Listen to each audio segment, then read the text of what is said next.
ونعوذ بالله من شرور أنفسنا ومن سيئات أعمالنا من يهده الله فلا مضل له أشهد أن لا إله إلا الله وحده لا شريك له وأشهد أن سيدنا محمدا عبده ورسوله لا نبي بعده اللهم صل وسلم وبارك على سيدنا محمد وعلى آله وصحبه ومن والاه أما بعد رب اشرح لي صدري ويسر لي أمري واحلل عقدة من لساني yafqahu qawli. Masyaallah muslimin jamaah Masjid At-Taqwa yang dirahmati Allah Subhanahu wa taala. Puja dan syukur marilah kita panjatkan kehadirat Allah atas segala nikmat dan karunia yang dilimpahkan kepada kita. Salawat serta salam semoga tercurah kepada junjungan kita baginda Nabi Muhammad sallallahu alaihi wasallam. Baik, masyaallah muslimin yang dirahmati Allah Subhanahu wa taala. Pada kesempatan kali ini saya akan membacakan satu hadis atau beberapa hadis yang berkaitan atau bertemakan sunnahnya mengawalkan sholat maghrib dan mengakhirkan sholat isya. Nah, ini menjadi satu pertanda ya. Di sisi lain bahwa sebaik-baik sholat itu kan di awal waktu berjamaah, tapi di sini ada sunnah mengakhirkan sholat isya. Tapi mari kita coba pahami bersama-sama.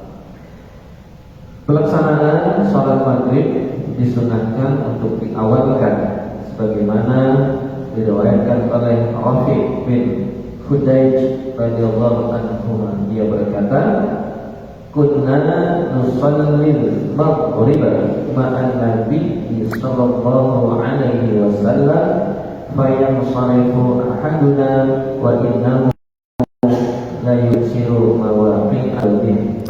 Yang artinya kami pernah sholat maghrib bersama Nabi sallallahu alaihi wasallam ketika salah seorang dari kami berlalu pergi, maka ia masih dapat melihat tempat sasaran amanah kami. Abu radhiyallahu anhu juga meriwayatkan ia mendengar Rasulullah sallallahu alaihi wasallam bersabda, la tazalu ummati bi khairin aw qala 'ala al-fitra ma lam yu'akhiru al-maghrib ila an tashtarikan nujumu. Umatku akan senantiasa dalam kebaikan, atau beliau bersabda, di atas fitrah selama mereka tidak mengakhirkan sholat maghrib hingga semua bintang-bintang yang kecil maupun yang besar nampak. Nah, jadi di sini penekanannya untuk sholat maghrib itu diutamakan di awal ya. Ya, di samping itu memang kalau maghrib kan waktunya pendek ya. Dari maghrib ke isya itu kan ya lebih kurang hanya 1 jam. Nah, makanya di sini berdasarkan hadis-hadis ini ya, diutamakan sholat maghrib itu dikerjakan di awal. Lalu berbeda dengan sholat maghrib, waktu pelaksanaan sholat isya disunahkan untuk diakhirkan.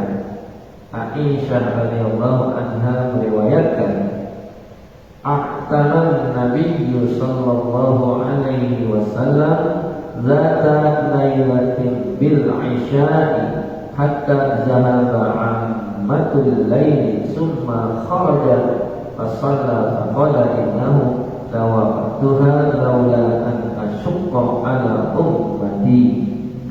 Suatu malam Nabi sallallahu alaihi wasallam mendirikan sholat isya sampai berlalu sebagian besar malam.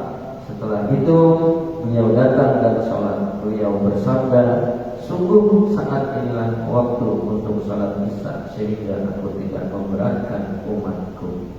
Nah, ya di sini hikmahnya yang bisa kita ambil adalah bahwa memang waktu sholat isya itu cukup panjang, ya. Dari habisnya waktu maghrib sampai menjelang fajar atau menjelang subuh. Nah, artinya apa? Di sini Rasulullah tadi mengatakan, sungguh aku tidak ingin memberatkan umatku.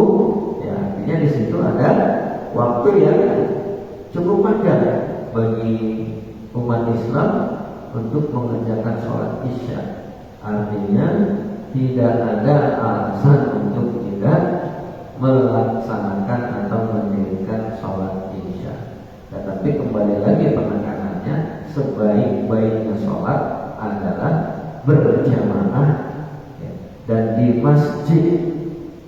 Nah, berarti bisa juga kita pahami, selama kita melaksanakan sholat isya-nya di masjid dan berjamaah, walaupun waktunya agak malam, ya, itu berdasarkan hadis ini masih memiliki fadilah atau keutamaan, ya. Mungkin kalau lebih detailnya ada ya kajian mengenai bab sholat yang biasa kita ikuti melalui kajiannya Kiai Ridwan guru kita. Di situ sangat detail dibahas waktu-waktu utama fadilah dari sholat 5 waktu, ya, setiap waktu sholat baik maghrib, isya, subuh, zuhur, asar, itu di situ ada waktu-waktu keutamaan dari setiap masing-masing waktu sholat, ya. Nah, tetapi kan kalau kita di sini kebiasaan yang kita lakukan, ya, begitu azan kita sholat berjamaah. Kalau setelah lewat berjamaah kan sudah tidak. Tapi kembali lagi dari hadis ini, selama sholat isya-nya dilaksanakan di masjid dan berjamaah, nah, itu tetap memiliki keutamaan. Kemudian dari sahabat Jabir bin Samurah radhiyallahu anhu juga berkata, karena Rasulullah sallallahu alaihi wasallam yuakhiru sholatal isya al-akhirah. Rasulullah SAW pernah mengakhirkan sholat isya, merupakan sunnah Rasulullah yang beliau anjurkan adalah menyegerakan sholat maghrib dan mengakhirkan sholat isya selama hal itu tidak memberatkan orang-orang yang sholat. Nah, tetapi ini bisa kita pahami juga, mengakhirkan sholat isya bagi kita ini artinya sebelum kita menuju tidur, ya. Jadi jangan mentang-mentang kata Nabi sholat isya akhir aja, udah tidur aja dulu, gitu kan. Niatnya mau bangun nanti kan jam 3 kalau kita sholat isya, kan sunnahnya di akhir. Nah, ini kebablasan tidurnya, nah, jadi lewat. Nah, jadi di sini kita harus bisa mencerna, ya, untuk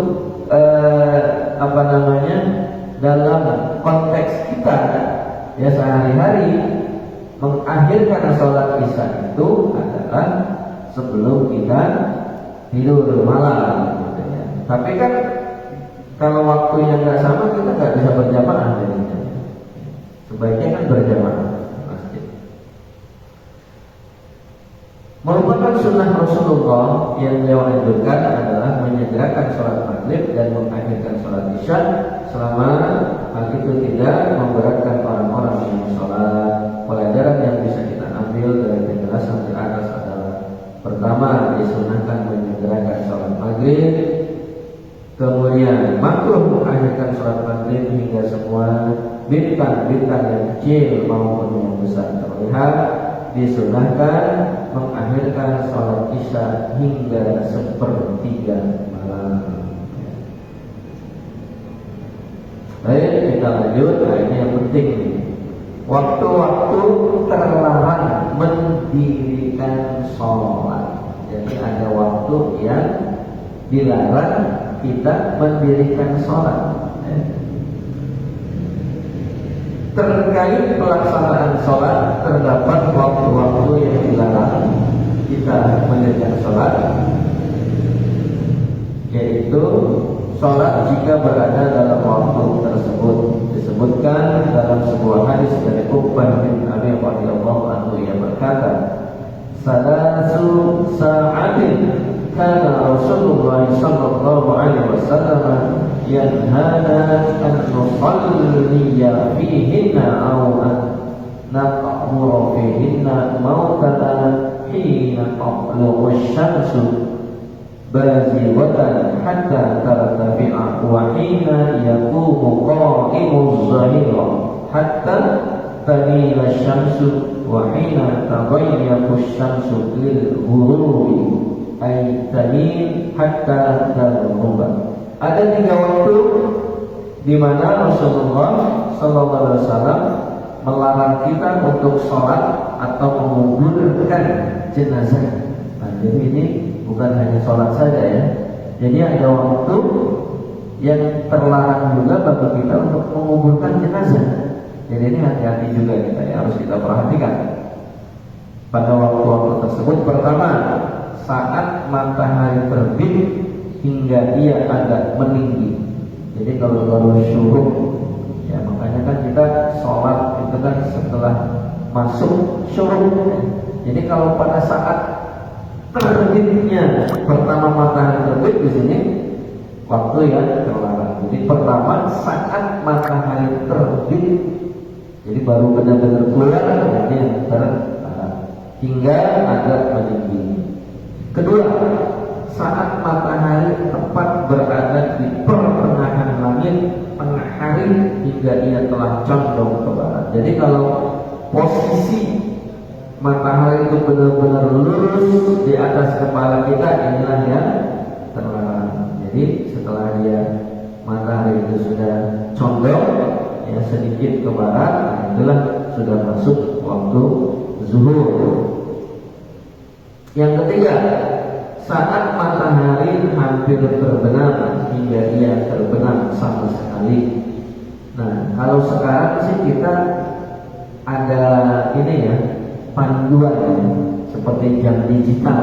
Itu di situ udah tertulis ya, waktu syuruk, waktu fajar, waktu duha, ya, waktu terbenam matahari dan sebagainya. Itu bisa kita jadikan panduan kalau kita tidak terlalu paham di dalam mengamati alam ya. Kalau kita ini masuk kayak ya, kalau zuhur kan kita nunggu azan aja. Baik.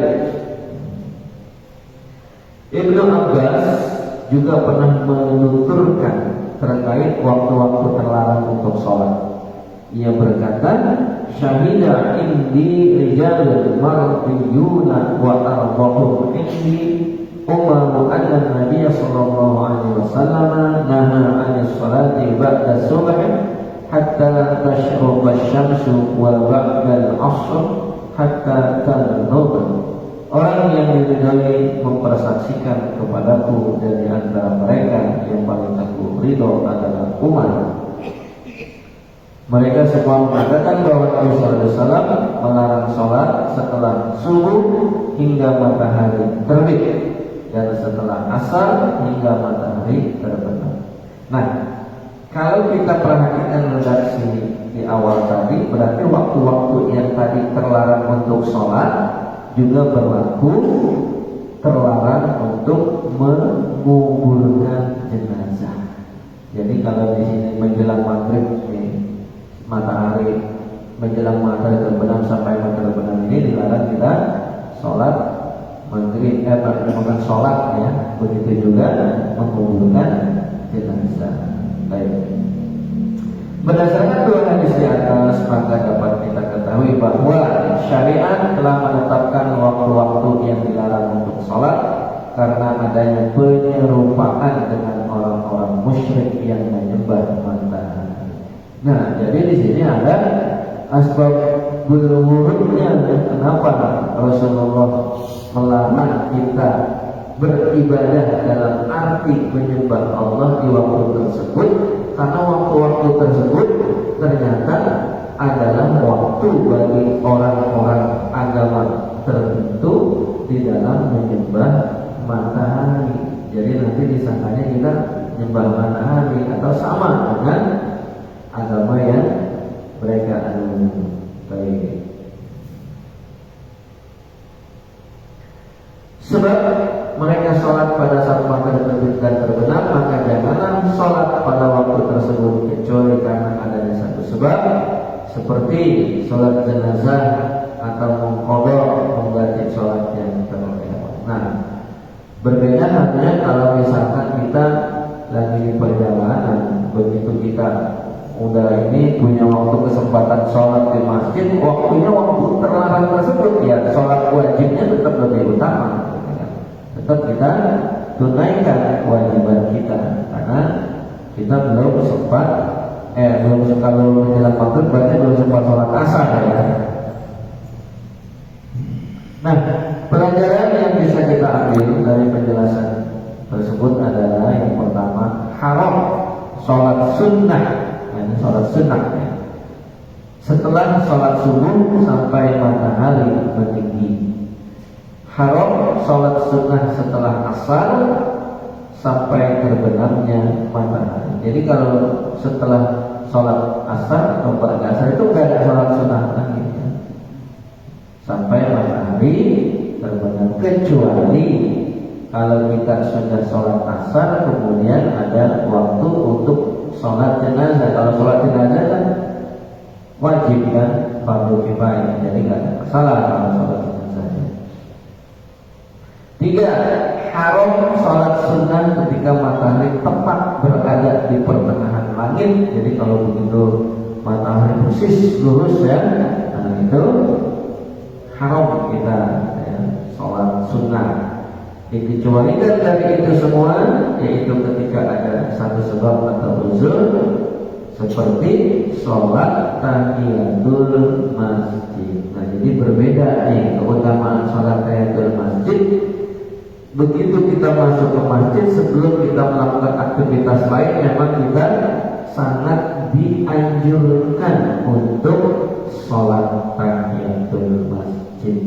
Bahkan ada pendapat ulama yang mengatakan ketika kita masuk masjid, muazzin sedang mengumandangkan azan, kita lebih utama langsung sholat tahiyatul masjid dibanding kita mendengarkan azan sampai selesai baru kita sholat tahiyatul masjid. Ini ada pendapat ulama, walaupun ada pendapat yang mengatakan kalau kita mendengar azan, ya kita diminta untuk mendengar dan menjawab.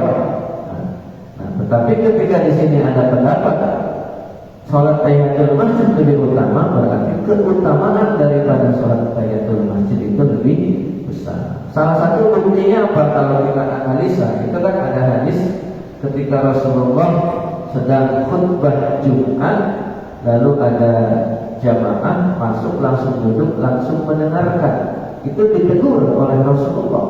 Ya, dia ditanya, apakah kamu sudah sholat sunnah 2 rakaat? Dia maksudnya tahiyatul masjid. Dia bilang belum, maka sholatlah dulu baru engkau mendengarkan. Padahal mendengarkan khutbah itu kan rukun, ya kan? Tapi kenapa Rasulullah memerintahkan orang tersebut untuk sholat tahiyatul masjid dulu? Ya berarti di situ ada keutamaan yang lebih utama dibanding dia langsung mendengarkan khutbah. Ya walaupun sunnah ya, mustahab, artinya kalau kita nggak sholat juga nggak apa-apa kalau kita bicara hukumnya ya. Tapi kan ini kita bicara keutamaan. Kemudian juga ada pembahasan bagaimana ketika kita masuk sholat Jumat, ini muadzin sudah azan yang kedua. Azan yang kedua berarti kan setelah itu khatib akan naik mimbar. Apakah kita nunggu azan selesai baru kita sholat tahiyatul masjid? Nah, di sini pendapat yang lebih utama adalah kita langsung sholat sunat saja. Karena apa? Karena kalau kita mendengarkan azan dulu, lalu khatib naik mimbar kita sholat sunat, ya kita kehilangan sebagian fadilah atau keutamaan mendengarkan khutbah Jumat yang notabene adalah rukun. Nah, maka dianjurkan walaupun muadzin sedang azan, kita diperintahkan langsung sholat, dan juga dikaitkan dengan hadis yang tadi bahwa ketika kita masuk ke masjid sebelum kita melakukan aktivitas lain, kita diminta untuk sholat di dalam masjid. Nah, jadi ketika sholat selesai, azan masih berkumandang, ya masih ada waktu. Nah, begitu khotib naik mimbar, itulah keutamaan yang akan kita dapatkan, mendengarkan khutbah Jumat yang merupakan rukun. Wallahu a'lam bishawab. Nah, tetapi sekali lagi saya mengatakan ketika adanya perbedaan pendapat dari beberapa ulama, yang kita tinggal bagaimana kita menyikapi, ya, dan kita menalari pendapat-pendapat tersebut. Ya, sepanjang hadisnya sahih dan ulama-ulama masyhur pun memilih salah satu di antara yang berbeda, ya kita tidak usah mempermasalahkan, gitu ya. Artinya ada dasarnya, ya, yang kita jadikan sebagai rujukan. Ya, mudah-mudahan bermanfaat bagi kita semuanya. Nah, itulah pentingnya ilmu dalam beramal.